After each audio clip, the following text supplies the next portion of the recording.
All right, today in the UT, as Padres season spirals, questions emerge about culture, cohesion, and chemistry. We found it to be fascinating, well-reported, and well-sourced. And the writer is Kevin Acee. He's our Padres insider. He's back with us on Jon Jim. So, Kevin, we know it's been busy. We appreciate your time. What's been the reaction you have received? But I want to start with your unique dynamic, because you've been in the clubhouse today. You've been with the manager here today. What's been the reaction from the organizational perspective to what you illustrated and highlighted at length today in the UT? Well, there hasn't been much. I mean, but like a part of that is like most people knew it was coming. Like this wasn't sprung on anyone. There wasn't anything in the article that Manny didn't know about. There wasn't anything that AJ Peller or Bob Melvin didn't know about. I mean, I don't mean like they knew every detail, but they knew what was coming, and they knew, especially Manny, in a very specific way. Manny and I talked today. That's like, I'm not going to talk about that necessarily. I will say this: there is a much different dynamic between people of a certain age now and there were when I covered baseball 25 years ago, and that is that I would have had a very rough day today, 25 years ago. Conversation that happened, but I certainly made I did not help myself by writing this article, which I hope speaks to people about how strongly I felt that the information was accurate and how important I felt it was to explaining the Padres season and their situation going forward.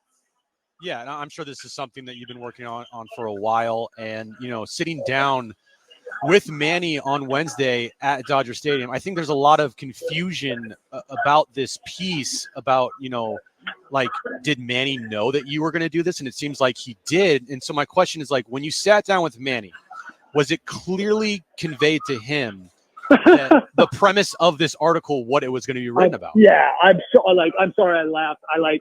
I don't understand how, but this is my world. See, my world is I always have to be accountable. I have to walk in the next day. So to me, I don't even understand how someone could think that I could spring this on Manny. I honestly, I don't understand that. Like, Manny knew everything that was going to be in this article. And so, yeah, like they're not like every detail. He didn't see the article. So, but I want to make it clear, like, zero surprises.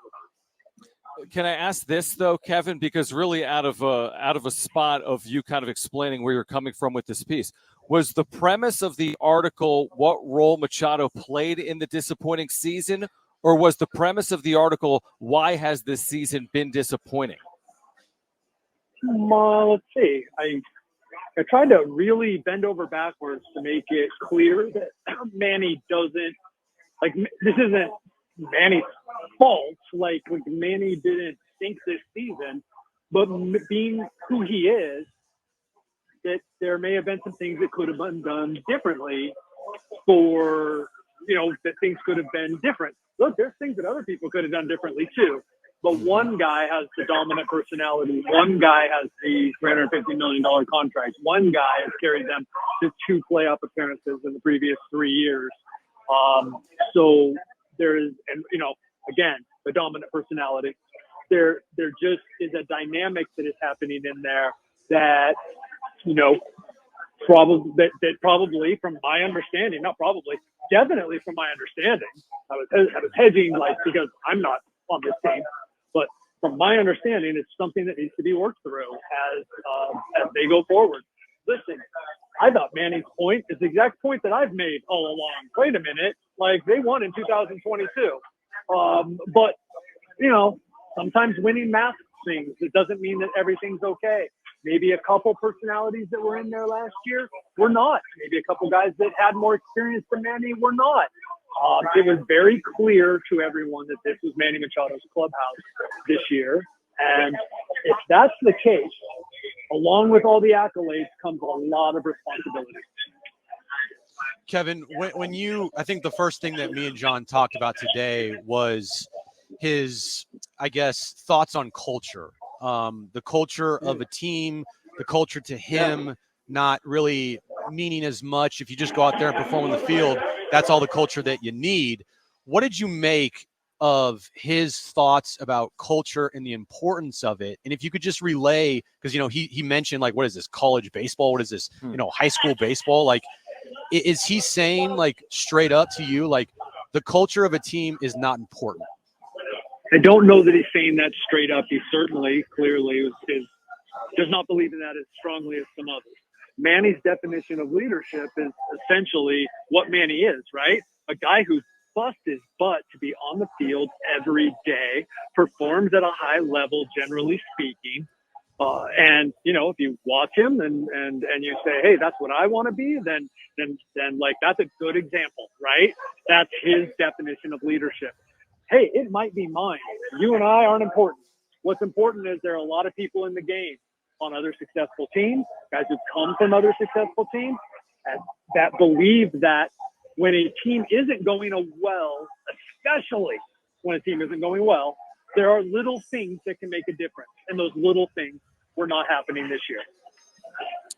Kevin Acee is our Padres insider. He's joining us from Oakland. Again, he wrote in the UT about the Padres and their season here in 2023. The headline, questions emerging about culture, cohesion, and chemistry. So regarding this idea that Manny wasn't following up his words in team meetings with his actions, did it surprise you to hear from Padres players that in fact was occurring with Manny Machado? I mean, I've been working on this a long time, and I've covered the team a long time. And no, I mean, like, I guess it would surprise. The surprise would be that things would be said and then not done. I guess that's a surprise, yeah. But look, Manny's on his own program in a way that Juan Soto's on his own program, in a way that, you know, Fernando Tatis Jr. is on his own program, in a way, you know, like you reach a level and you have done things, and I should especially say Manny, right? Like, more games than any player in the major league since 2015. Has the 9th highest WAR in that span. So he has the ability and the durability. And how has he done that? He's done it the way he's done it. There is zero problem with that. I don't think that anyone has a problem with that. When a team is searching for a leader and a man has sort of like stepped into that role, and then some things that are said aren't followed through on, well, then that is maybe where the issue comes. And then maybe when that guy can't be, or people feel like, again, I'm not on the team, when people feel like that guy can't be held accountable, then that's where issues would arise. So that's all. And I hope I painted in the story as well, like, they got other problems that you could argue are bigger than this one. Yeah. But that when you're talking about a team that's 0-11 in extra innings, that is 6-22 in one-run games, that has been so incredibly inconsistent. I mean, the swings between this team are amazing, from looking like exactly like we thought they would to, you know, then what they've been more often is amazing. And when that, people say, can be traced to a lack of leadership and a lack of unity and cohesion and engagement, that should fall to a leader, be that Manny Machado, be that another player or a group of players or Bob Melvin.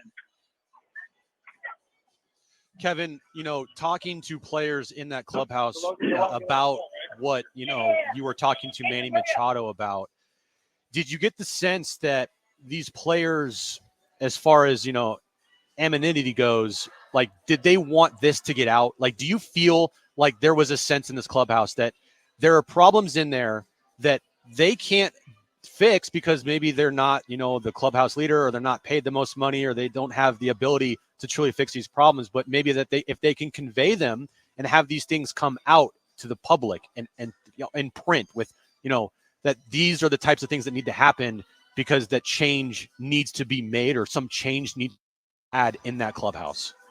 Right. And I wrote that, I wrote that I thought it was notable that the reason that some guys were okay with this getting out is they felt like it needed to. That, you know, things come to light sometimes, are put in the light, that then, you know, maybe that's how things get worked out.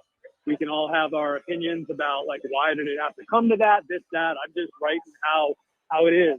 And I mean, I wish I could stress to people how strong this personality is. Like, Manny owns a room. And anybody that denies that, and by the way, even if there were people that maybe would disagree in this organization with some of the characterizations in there, and we have to remember that, like, just because I talked to 8 players, which is actually a remarkably high number, we're talking about almost a third of the players on the roster, that there's still a bunch of other players, right? And, you know, but there's always going to be differences of opinion on small things. No one is going to deny to you that Manny Machado commands the room.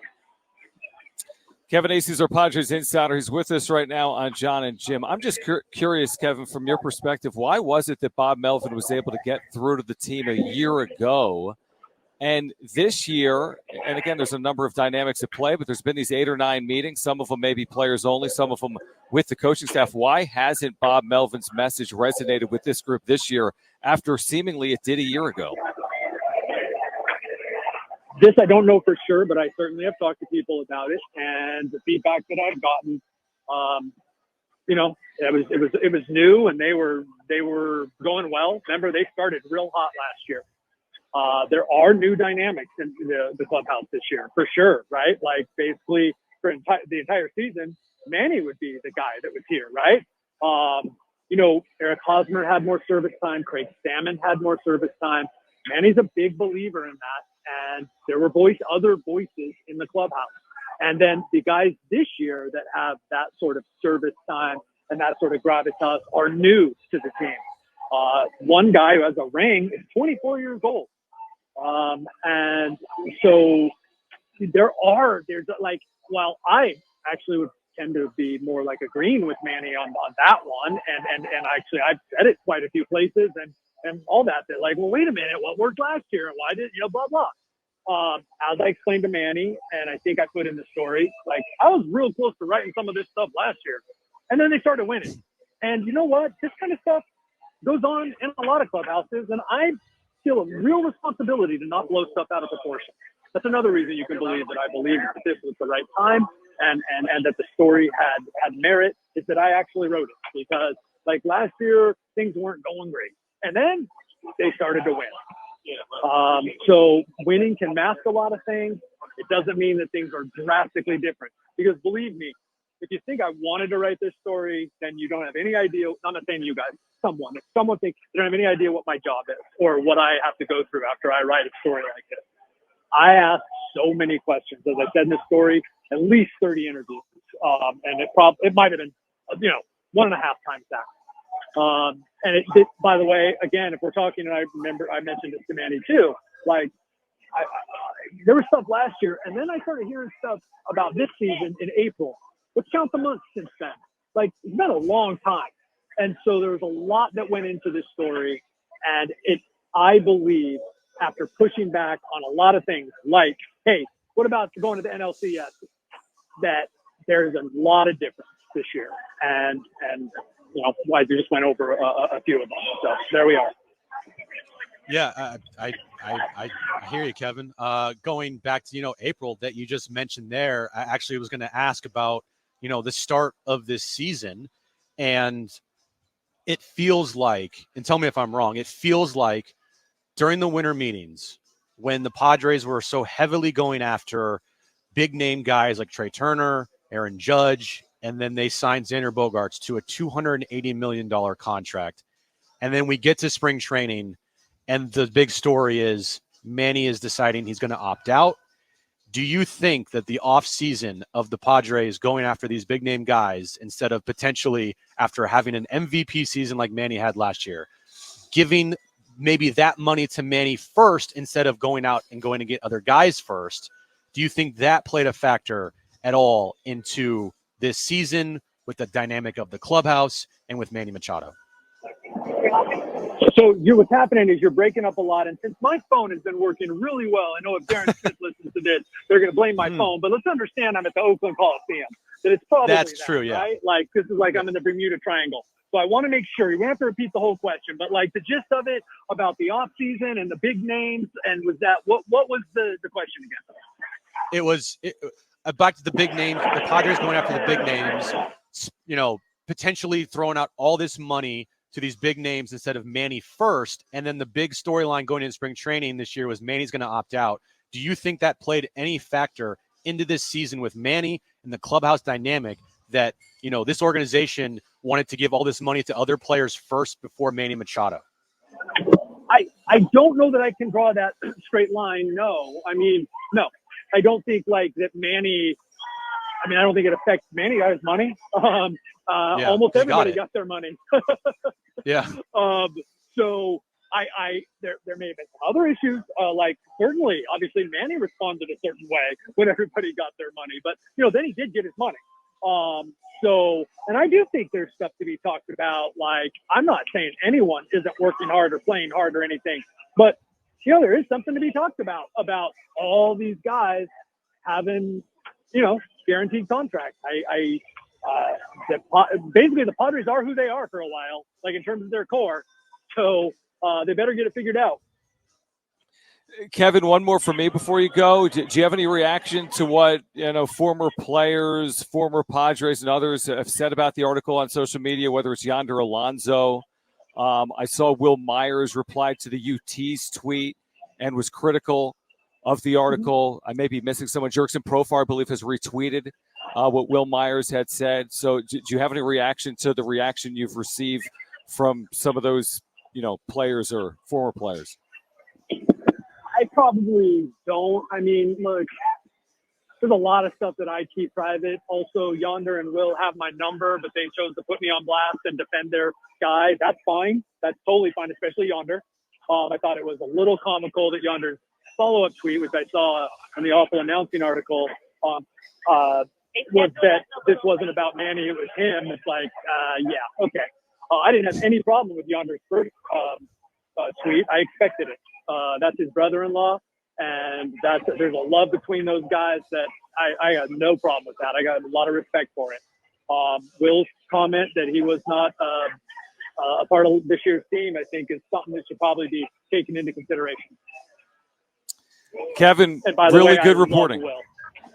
Yeah, I figured that. I thought so.